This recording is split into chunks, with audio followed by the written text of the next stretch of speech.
Segundo aos Coríntios 2, verso 14 ao verso 17, diz assim: Mas graças a Deus que em Cristo sempre nos conduz em triunfo, e por meio de nós manifesta em todo lugar o aroma do seu conhecimento.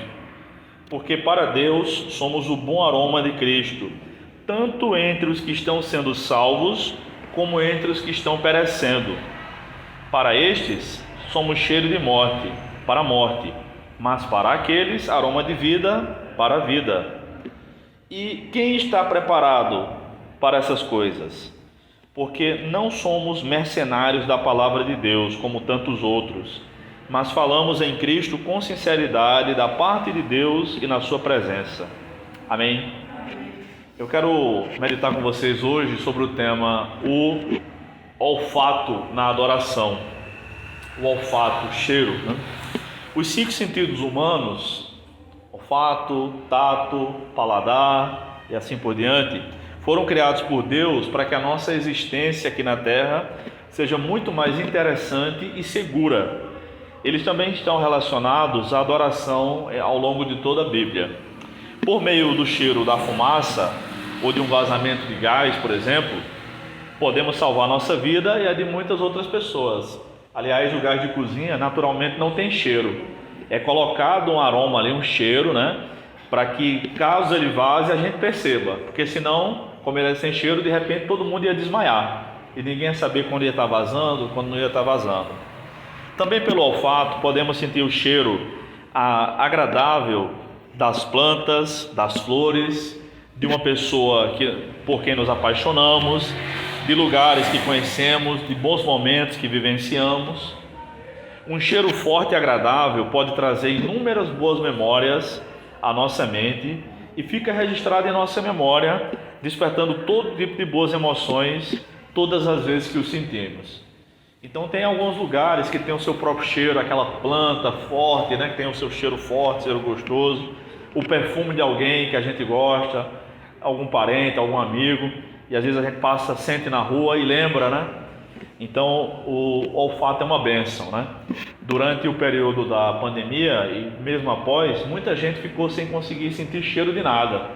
Teve gente que ficou sem sentir gosto de nada, né? O paladar foi afetado.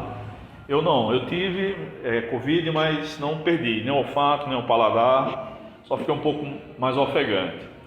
Então deve ser terrível, você não conseguiu sentir o cheiro de nada, né? Imagina, às vezes o cheiro é importante para que a gente possa sentir fome, inclusive, né? Às vezes não está com aquela fome toda, mas a gente vê a comida ou sente o cheiro e aí abre o apetite, né? Então tem gente que naquela época disse que estava comendo e era como se estivesse comendo areia, que não sentiu gosto de nada. Então Deus que criou essas coisas, todas as coisas boas vêm da parte de Deus, tá? A vida sem Deus, a vida com Cristo é comparada a um perfume, o bom perfume de Cristo, mas a vida sem Deus é comparada com uma vida mal cheirosa. Eu vou dar 5 exemplos bíblicos aqui. Primeiro, Legião e os espíritos imundos que habitavam o Gadareno pediram permissão a Jesus para irem para os porcos. A gente vê isso em Marcos capítulo 5. Então, aquilo que é do diabo sempre é sujo. Aliás, o nome Beuzebu significa, que é um dos nomes de Satanás, significa Senhor das moscas. E a gente sabe que onde há mosca, há doença, porque a contaminação, a sujeira, né, lixo é sinal de doença, enfim. Segundo lugar, Sodoma e Gomorra não foram destruídos apenas com fogo, foram destruídos com fogo e enxofre, de acordo com Gênesis 19. E o enxofre é um mau cheiro muito grande, tá? E é do diabo mesmo, né? A prova que Deus estava amaldiçoando aquele lugar e até hoje se procura, não se sabe onde foi Sodoma e Gomorra, porque Deus não deixou nem vestígio, tá? Há umas fontes de enxofre lá perto de Israel e acham que foi lá, mas não tem como comprovar, tá? Terceiro lugar, o inferno é um lugar que fede a enxofre. A gente vê isso em Apocalipse 21:8. Todos aqueles que negam a verdade, que vivem uma vida sem Deus, irão para lá um dia. Em quarto lugar, pequenas coisas, se não forem retiradas da vida, podem produzir morte e mau cheiro. Em Eclesiastes 10:1 nós lemos: as moscas mortas fazem com que o óleo do perfumista se estrague e produza mau cheiro.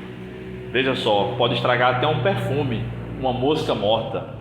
Do mesmo modo, um pouco de insensatez pesa mais do que a sabedoria e a honra.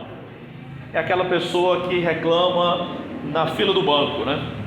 Está todo mundo esperando a sua vez, as pessoas estão sendo chamadas normalmente, cada um com sua ficha na mão, mas de repente alguém começa a reclamar. Daqui a pouco está todo mundo reclamando, mesmo que a fila esteja andando. É mais ou menos assim. Nós sabemos pela história de Israel, contada na Bíblia, que 10 homens puseram quase 3 milhões de pessoas a perder, porque não foram otimistas, foram pessimistas e incrédulos. Então hoje em dia a gente coloca, né, o nome dos nossos filhos, nós temos amigos chamados Josué e Caleb, mas a gente nem lembra o nome dos outros 10 espias, os espias que não creram. Eles contaminaram uma geração inteira. Então a gente precisa ter cuidado, porque com aquelas pessoas que são pessimistas, que são terríveis, ficam perto de nós, e essas pessoas tendem a contaminar outras pessoas. As moscas podem até fazer estragar o perfume do perfumista. E em quinto lugar, mau cheiro é símbolo de morte. Em Isaías 34:3 nós lemos: os seus mortos serão jogados fora, e o mau cheiro dos seus cadáveres subirá, e os montes se derreterão com seu sangue. Então, onde tem morto, onde tem cadáver, há mau cheiro. A gente sabe disso, né? Pela presença dos urubus, por exemplo. Então, se a gente vê um bando de urubus sobrevoando alguma região, a gente diz: ó, tem alguma coisa estranha ali, tem uma carniça, tem um mau cheiro ali. Então, tudo que vem do diabo cheira mal. Cheira mal. E tudo que vem de Deus cheira bem. Sendo assim, vamos ver como é a vida com Deus. Ela é de muita limpeza, de higiene e de aromas agradáveis, como nós lemos. Deus sempre ordenou que o seu povo fosse limpo. No Israel antigo, era necessário sair do arraial, sair onde tinham todas as tendas, para fazer suas necessidades e cobrir e enterrar, né? Como os gatos fazem. A gente lê isso em Deuteronômio, capítulo 23. Então, Deus sempre deu leis que protegessem o povo e que refletissem a sua personalidade. A personalidade de Deus é de limpeza, de higiene, não é de sujeira, nem de bagunça, nem de desorganização. Os meninos também, os homens, né, no 8º dia de vida, era circuncidado. Isso facilitaria a limpeza corporal, tanto no deserto quanto depois. Ao 8º dia, ele era levado ao templo, e ainda hoje é levado para a sinagoga, os meninos judeus, 8º dia de vida, e é feita aquela pequena cirurgia que é a circuncisão, que além de significar uma aliança com Deus na carne, também indica limpeza. E é interessante que entre todos os grupos pesquisados em relação ao câncer de colo do útero, que entre outras coisas é produzido também pela sujeira, né? Enfim, o das mulheres judias é o menor índice. Os homens judeus são todos circuncidados. E veja só que coisa interessante, né? Então, no texto que nós lemos inicialmente, podemos tirar lições importantes sobre a nossa vida espiritual com essas comparações, essas metáforas que Paulo escreveu há cerca de 2000 anos. Em primeiro lugar, percebemos que o conhecimento de Cristo é como um bom aroma que os cristãos manifestam por onde passam. A gente vê isso no versículo 14. Lê novamente comigo, 2 Coríntios 2,14, que diz: mas graças a Deus que em Cristo sempre nos conduz em triunfo e por meio de nós manifesta em todo lugar o aroma ou o cheiro do seu conhecimento. Isso não é um cheiro literal, tá? Não é que a gente vai sentir o cheiro dos crentes, não tem isso, né? Aliás, se a gente não se cuidar, não vai ser esse cheiro tão agradável, né? mas a ideia aqui é que por onde o cristão passa, espalha o bom perfume de Cristo, que é o conhecimento a respeito de Cristo. Onde a gente vai passando, a gente comunica Cristo, a gente fala sobre Cristo, fala sobre a sua morte, sua vida, morte e ressurreição, e aquele bom perfume de Cristo que foi derramado na nossa vida, será derramado na vida de outras pessoas, daqueles que crerem, isto é, famílias de pessoas que são viciadas em álcool, em jogos, em coisas que não agradam a Deus, podem ser transformadas por meio do conhecimento de Cristo que a gente leva. E é interessante que o perfume é uma coisa muito interessante, porque a gente coloca, né, e eu pus um pouco antes de pegar a estrada, e a gente sente o cheiro assim que coloca, depois a gente não percebe mais, a gente se acostuma. Mas a gente não se acostuma com mau cheiro, se acostuma com bom cheiro, né? Então às vezes chega alguém perto da gente e diz: você está tão cheiroso, ou está tão cheirosa. A gente diz: porque a gente nem percebe mais. A vida com Cristo é algo assim, é tão bom que passa a se tornar natural, mas é gostoso e a gente se acostuma com o que é bom, porque com o que é bom a gente se acostuma logo, não é verdade? Então quando eu casei, né, namoramos entre namoro e noivado foram 3 anos e 9 meses, e eu casei, e aí o pessoal: e aí, vai ter dificuldade para dormir os dois juntos, e está acostumado a dormir sozinho na cama? Eu disse: que conversa, porque é bom a gente se acostuma logo. Né? Quando mudou para nosso apartamento, quando ganhamos uma cama melhor, com o que é bom a gente se acostuma logo, com o que é ruim é que a gente demora a se acostumar. Então, à medida que a gente vai andando, plantando a semente do Evangelho, as pessoas vão tendo mais conhecimento de Jesus Cristo, e assim essas pessoas vão sendo perfumadas por nós e perfumadas por Deus. Em segundo lugar, somos o bom aroma de Cristo para os salvos e para os perdidos. Para cada público transmitimos uma mensagem. Versículo 15.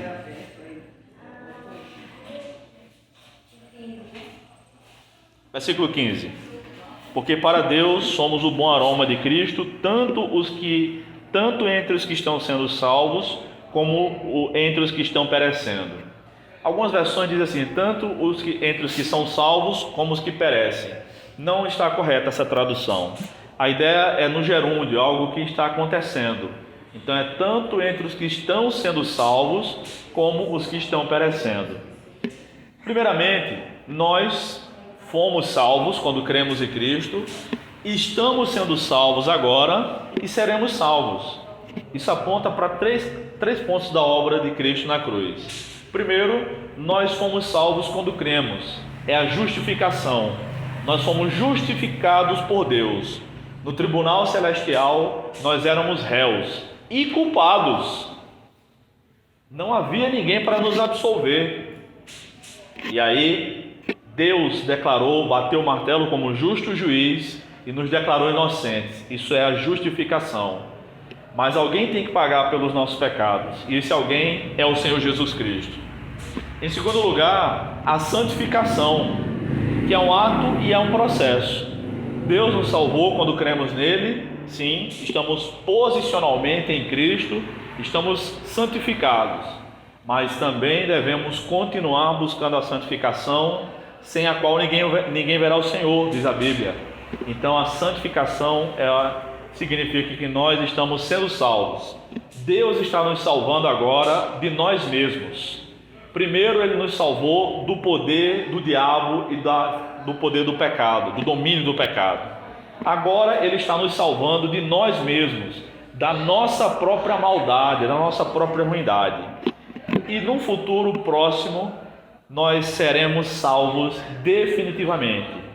É a completa obra de Deus na nossa vida, que será a glorificação. Deus então nos salvará dele mesmo, da sua própria ira, não teremos que enfrentar a ira divina. Deus vai enfrentar muita gente vai enfrentar a ira divina, e quem pode resistir ao Senhor? Então somos o bom aroma de Cristo, tanto para os salvos como para os perdidos. Entre os que estão perecendo, transmitimos a maravilhosa salvação, e o que de bom eles estão perdendo por não servirem a Cristo. Isso é chamado no texto de cheiro de morte. Quando a serpente tentou Eva, ela mentiu descaradamente, conforme a gente lê em Gênesis 3,15.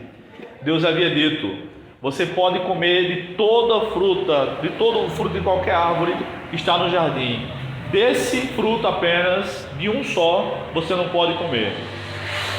E aí a serpente chega para Eva e diz: é verdade que Deus disse que vocês não podem comer de nenhum fruto? O diabo sempre quer colocar na cabeça das pessoas que servir a Deus é uma vida sem prazer, sem alegria, quando na verdade servir a Deus é a verdadeira razão de ser feliz, é a verdadeira causa da alegria. Isso aí é o cheiro de vida que a gente transmite para as pessoas, mas elas recebem como cheiro de morte porque estão perecendo. E entre os que estão sendo salvos, compartilhamos da alegria da comunhão cristã e lembramos um ao outro que nossa comunhão será plena no céu. Isso é chamado no texto de aroma de vida. Então aqui nós lamentamos que tem cadeiras vazias, enquanto há tantos incrédulos que poderiam se converter a Jesus e adorar a Ele conosco. E há tantas outras igrejas por aí também que estão com cadeiras vazias. Mas no céu nós seremos plenamente satisfeitos em Deus. Para cada público transmitimos uma mensagem, mas somos o bom aroma de Cristo. Em terceiro lugar, Paulo diz: não mercadejamos a palavra de Deus. No versículo 17 ele escreveu: porque não somos mercenários da palavra de Deus, como tantos outros. Isto é, na época dele já havia muita gente assim, mas falamos em Cristo com sinceridade da parte de Deus e na sua presença. Não somos mercenários, ou seja, não mercadejamos. Mercadejar era um ato de adulterar as bebidas e vendê-las como se fossem puras. Esse processo de falsificação acabava adulterando o aroma e o sabor das bebidas. Mas nós que pregamos o verdadeiro evangelho temos o aroma natural, não adulterado, de Cristo Jesus. Então veja só, é como alguém pegar uma garrafa de vinho e ir diluindo com mais água para ficar um vinho mais fraco e para vender ele mais fraco no mercado. Então era comum. Na cidade que recebeu essa carta, Corinto, havia 2 portos naquela época. Para não ir lá embaixo, os barcos não ir lá embaixo, fazerem a volta, passar para o outro lado e seguir a rota, eles deixavam os produtos, as mercadorias de um lado, num porto de um lado, e voltavam para pegar mais. E aí por terra, os coríntios levavam a mercadoria até o outro porto do outro lado da cidade. Hoje em dia há um canal que corta de onde era um porto até o outro, o canal de Corinto. Vocês podem procurar na internet quando chegar em casa. É um canal estreito, passa só um navio mesmo, tá? Não passa 2 um ao lado do outro, não cabe. E é bem interessante, rasgaram mesmo, bem retinho no meio da cidade, e aí passa um navio. Mas naquela época não tinha isso. Então, entre levar as bebidas de um porto ao outro, havia esse pessoal que pirateava. Então o que Paulo está dizendo aqui é o seguinte: nós não pirateamos o evangelho, como muitos têm pirateado hoje em dia. Então, desde os tempos do apóstolo Paulo, havia pessoas maculando, pirateando o evangelho. Então, é como a gente comprar um produto pirata. Ele até pode servir por alguma razão, pode até parecer original, mas não é a mesma coisa. Eu sempre gosto de ter camisa de futebol do Brasil. Geralmente durante a Copa eu compro e aí vou guardando até onde dá. E eu tenho sempre umas camisas que não são originais, que as originais são caríssimas, né? Mas eu ganhei uma, minha mãe ganhou uma, um sorteio e me deu. em 2006. Ainda hoje eu uso essa camisa, ainda hoje cabe. E como ela é original, era muito boa. E ainda hoje o tecido tá bom. O tecido tá bom, né?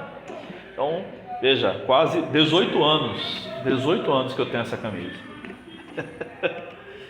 Meus irmãos, então o apóstolo Paulo escreveu esse pequeno texto aqui na segunda carta aos Coríntios, para falar sobre o bom perfume de Cristo e que os coríntios deveriam saber dessas verdades e transmitir. Mas, além dessa passagem, a palavra de Deus mostra muitos outros exemplos de que servir a Deus é uma ótima experiência olfativa. A palavra de Deus faz ótimas comparações com o relacionamento de Deus com seu povo e o bom perfume, e mostra de maneira implícita também que as coisas boas da vida são sempre bem cheirosas. Eu vou dar alguns exemplos bíblicos aqui para vocês. Em primeiro lugar, o cheiro do pomar no jardim do Éden deveria ser algo maravilhoso. Todas aquelas frutas sem contaminação do pecado, sem agrotóxico, sem nada. Então, às vezes a gente vai comprar alguma coisa na feira, né, e passa pela seção de frutas, aí sente o cheiro da goiaba, da banana, às vezes tem uma manguinha cortada, a gente vê aquela manga rosa desse tamanho, linda, né? E a gente já começa a salivar. Eu já comecei a salivar só de falar. Às vezes na estrada eu vejo algumas mangueiras e aquelas mangas rosas imensas, e eu disse, puxa, vai cair e ninguém vai comer essas mangas, né?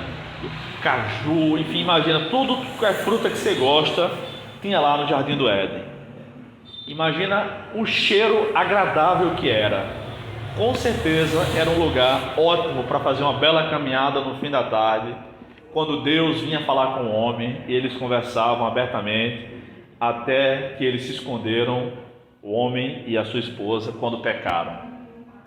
Eles faziam aquela caminhada de fim de tarde, que é muito bom para a saúde, diga-se de passagem, e sentiam aquele cheiro maravilhoso. Em segundo lugar, após o dilúvio, Noé separou animais cerimonialmente limpos e ofereceu a Deus como um holocausto. O holocausto é um sacrifício que queimava o animal todinho, até acabar. O texto bíblico diz em Gênesis 8:21, o Senhor sentiu o aroma suave desses holocaustos e disse em seu coração, não tornarei a amaldiçoar a terra por causa do homem, pois a imaginação do seu coração é má desde a infância. Nem tornarei a ferir de morte todo ser vivo, como acabo de fazer. E aí, logo em seguida, Deus estabelece uma aliança, que é o arco-íris, né? E aí, quando chove muito, aparece logo depois o arco-íris, que é uma aliança de Deus com os homens, de que o mundo não vai mais se acabar com água. Agora vai ser com fogo mesmo, tá? Mas nós não estaremos aqui. Terceiro lugar, no tabernáculo e no templo, a carne assada e as ofertas de libação que eram derramadas garantiam que a experiência da adoração a Deus fosse algo visível e muito cheirosa. Cheiros para todos os gostos podiam ser sentidos ali. Então o culto no tabernáculo era só sacrifício e oração. Não havia louvores, não havia músicas cantadas. Isso aí só aconteceu quando o templo foi inaugurado. 1 Crônicas, capítulo 24, Davi deixa toda a liturgia pronta. Isto é, o que deveria ser feito no templo que seu filho iria construir, Salomão. E ele deixa tudo pronto. Aí ele introduz o canto no meio do culto a Deus. E Deus aceitou. E até hoje o povo de Deus, quando se reúne, quer com instrumentistas, quer não, nós cantamos. Até entre aqueles cristãos que são perseguidos por sua fé ao redor do mundo, eles cantam louvores.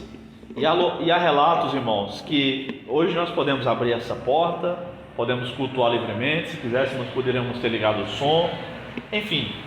Mas há lugares onde os vizinhos suspeitam que as pessoas são cristãs e denunciam a polícia. A polícia vai lá, porque é proibido ser cristão em muitos países, prende aquele povo, dá uma surra e às vezes até mata.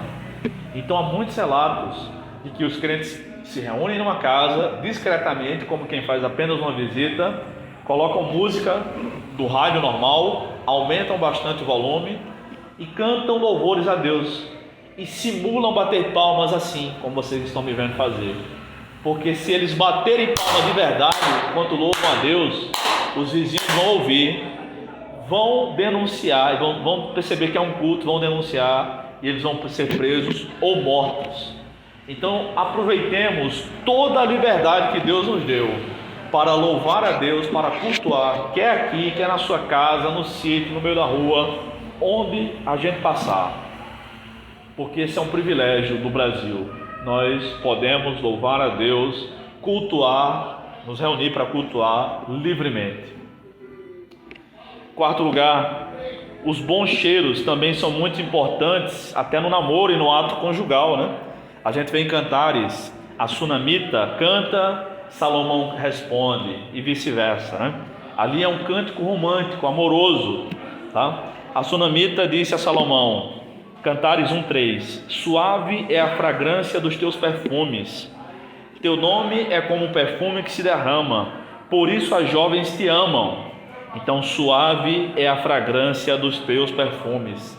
Salomão, que era o rei, era aquele homem por quem a sunamita havia se apaixonado, era cheiroso.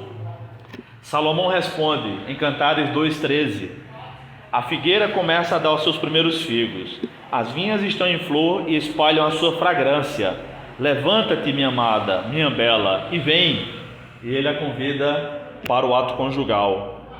Em seguida, no capítulo 4, verso 10, Salomão segue dizendo: quão deliciosos são os teus afagos, minha irmã, minha noiva. Teus afagos são melhores do que o vinho, e a fragrância dos teus perfumes supera a todos os aromas e especiarias. Não há coisa melhor do que uma mulher cheirosa. Eu que o diga, a minha é muito cheirosa, tá? E Salomão sabia disso, e Deus nos deu essa dádiva, é muito bom. Por fim, Salomão disse em Cantares 7:8: eu disse, subirei a palmeira, colherei seus frutos, sejam os teus seios como os cachos da videira, o aroma do teu fôlego como o das maçãs, e os teus beijos como o bom vinho. Então até o hálito da sunamita, o seu bom aroma, o aroma do teu fôlego era como o das maçãs, ou seja, era como se ela tivesse usado Listerine, né? Era bom cheiro, tem um bom cheiro, ela não tinha mau hálito, tá? E Deus se agrada disso. Tanto é que está na Bíblia, na palavra de Deus, isso é registrado. Em quinto lugar, o menino Jesus recebeu incenso e mirra como presentes dos magos, dos sábios. Jesus então era uma criança cheirosinha e digna de toda honra. Alguém aqui já sentiu o cheiro de mirra? Mirra é um cheiro bem suave, que é passado mesmo, perfume, nas crianças. E eu já cheirei, né, nesses encontros que tem, a Sociedade Bíblica uma vez levou várias essências que a Bíblia menciona.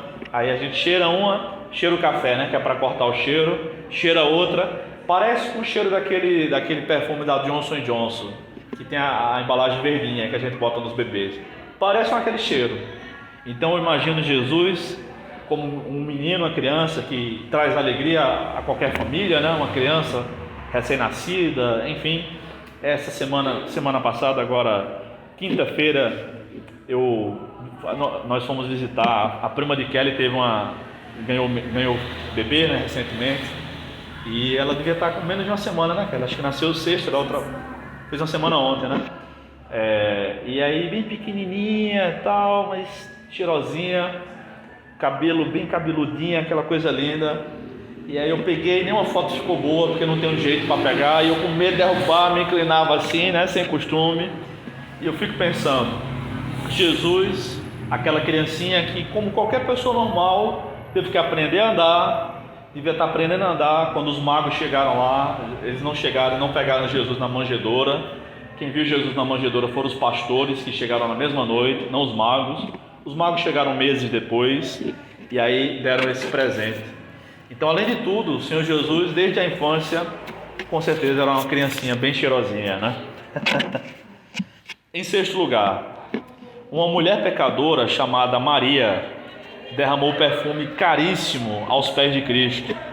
Era como se essa mulher tivesse juntado o salário de um ano inteiro, que hoje em dia no Brasil o salário mínimo de um ano inteiro dá quase 17 mil reais.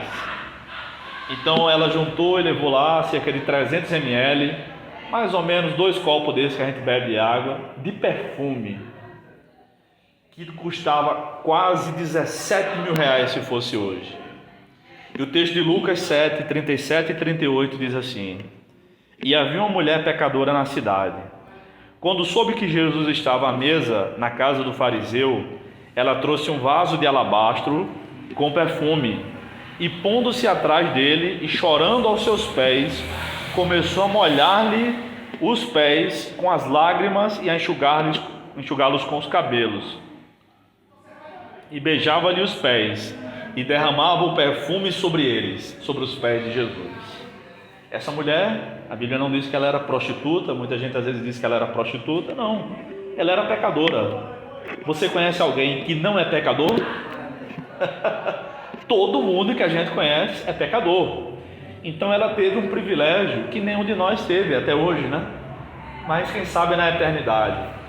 Então as pessoas naquela época não se sentavam em cadeiras como vocês estão sentadas para fazer uma refeição. Lá em Israel não era assim. Era como se um tapete, eles meio que deitavam, se apoiavam com um braço e comiam com o outro. E assim os pés, as pernas de todos ficavam para fora. Então ela teve facilidade para chegar até os pés de Jesus e mesmo causando certa repugnância de alguns, ela não ligou, porque veja só, minha mãe sempre disse, né? Vai à mesa, vai sentar à mesa, então não bota o perfume agora, porque vai atrapalhar, pode causar náuseas em alguém. Então a gente não vai todo perfumado para a mesa, né? Mas ela não quis nem saber.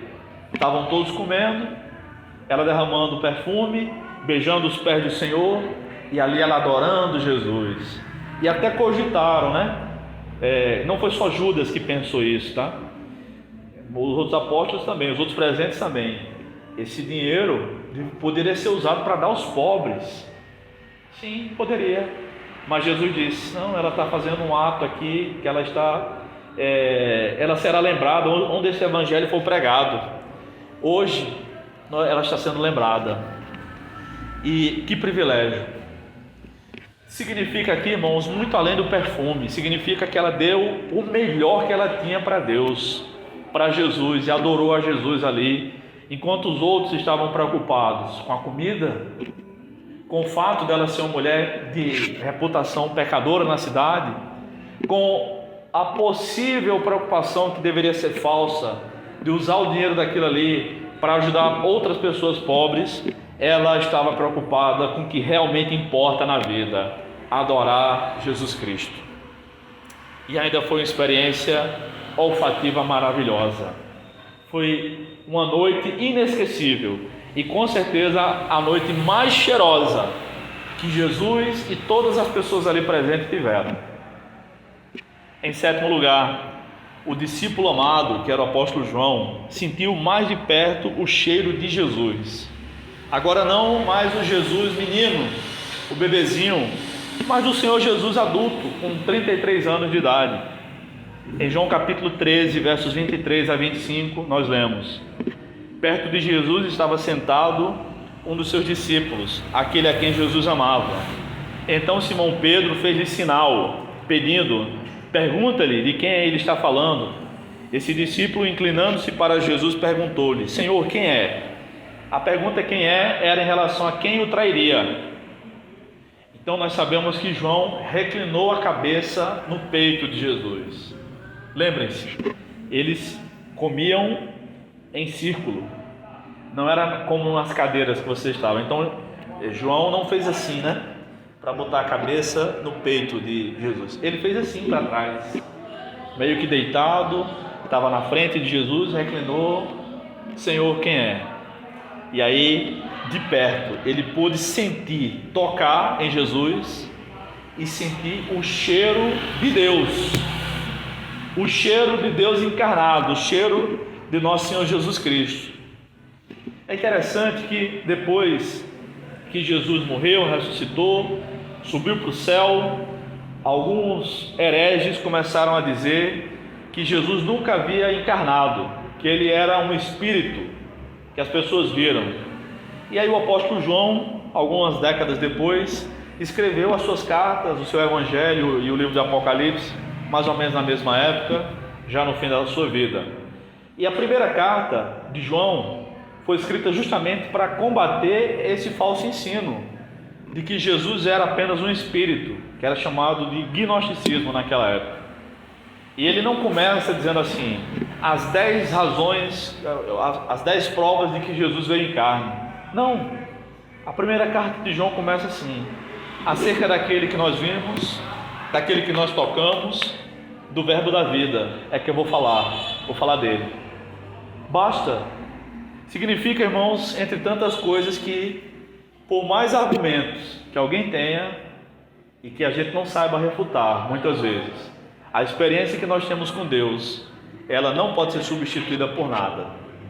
João tocou em Jesus, nada o faria mudar de opinião, nada o convenceria de que Jesus não veio em carne. Veio. Afinal de contas, o Espírito não pode ser pregado numa cruz, não pode morrer e não pode ressuscitar. João sentiu o cheiro de Jesus. Em 8º lugar, algumas mulheres levaram essências aromáticas ao túmulo de Jesus. Em Lucas capítulo 24, versos 1 e 2, nós lemos: no primeiro dia da semana, bem de madrugada, elas foram ao sepulcro, levando as essências aromáticas que haviam preparado, e encontraram a pedra do sepulcro removida. Eu estava conversando com um amigo a respeito sobre essas questões que a Bíblia fala, tudo resumido, porque os textos bíblicos são resumidos mesmo, mas deve ter sido um aperreio medonho para os discípulos de Cristo. As mulheres foram porque as mulheres podiam circular livremente. Até hoje, nos países orientais, mesmo quando há guerras, as mulheres podem circular livremente, os homens não. Então os homens estavam com medo, estavam presos, mas as mulheres podiam ir. Depois é que os homens foram, tá? E aí, imaginemos, Jesus foi crucificado e morto na sexta-feira. Ele morreu 3 horas da tarde. Eles tinham pressa para retirar os corpos da cruz, não só o de Jesus, como os outros, que até quebraram as pernas dos ladrões, dos bandidos, para que eles morressem logo, antes das 18 horas, porque era chegando o sábado. E o sábado para os judeus não começa de meia-noite, começa às 18 horas da sexta, tá? E aí Jesus foi preso na quinta-feira, foi julgado, passou a noite toda indo para um lado e para o outro. Ao todo foram 7 julgamentos, não foi apenas um, tá? Leia os 4 evangelhos, você vai ver que foram 7 julgamentos. Então Jesus passou a noite toda da quinta-feira acordado, sem comer, sendo julgado injustamente e apanhando. Os discípulos acompanhando sem poder fazer nada. Aí ele foi condenado injustamente e às pressas. Foi crucificado. No sábado não podia fazer nada. Logo cedo da madrugada do domingo, elas prepararam o negócio numa correria que deve ter sido. E aí, porque era madrugada, não tinha nada aberto, nenhum lugar para comprar. Elas pegaram o que tinham e levaram para Jesus. Mas quando chegaram lá, Jesus já havia ressuscitado. Então, deve ter sido uma loucura, no bom sentido da palavra, o que essas mulheres fizeram, o que essas mulheres vivenciaram, né? A gente sabe como é, quando morre alguém querido, morre alguém da família, a gente fica sentindo aquele banzo, né? Que é o luto imediato, e tem que resolver as coisas, e vai para um lado, e vai para o outro, e tem que preparar o funeral. Deve ter sido um misto de muitos sentimentos. Quando elas chegaram lá, cadê ele? Aí os anjos disseram: ele não está aqui, ressuscitou. Então grande deve ter sido a alegria, né? Grande foi a alegria. Mas elas prepararam as essências aromáticas para Jesus. Quais são as essências aromáticas que nós temos preparado para nosso Senhor Jesus Cristo, que nós temos levado para Ele? Em nono lugar, Deus considera as ofertas missionárias dos crentes como um bom perfume para Ele. Não sou eu que estou dizendo, Paulo escreveu aos Filipenses, capítulo 4, verso 18: mas tenho tudo, até em excesso, tenho amplos suprimentos, depois que recebi de Epafrodito que enviastes, como aroma suave e como sacrifício aceitável e agradável a Deus. Paulo está falando aqui de dinheiro. Ele já tinha dito aqui, que sabia viver com muito, com pouco, que ele podia todas as coisas naquele que o fortalecia, que na verdade, eu posso passar por todas as coisas naquele que me fortalece, Filipenses 4,13. E aqui no verso 18, ele diz que as ofertas que os irmãos enviaram, Deus aceita como aroma suave e como sacrifício aceitável.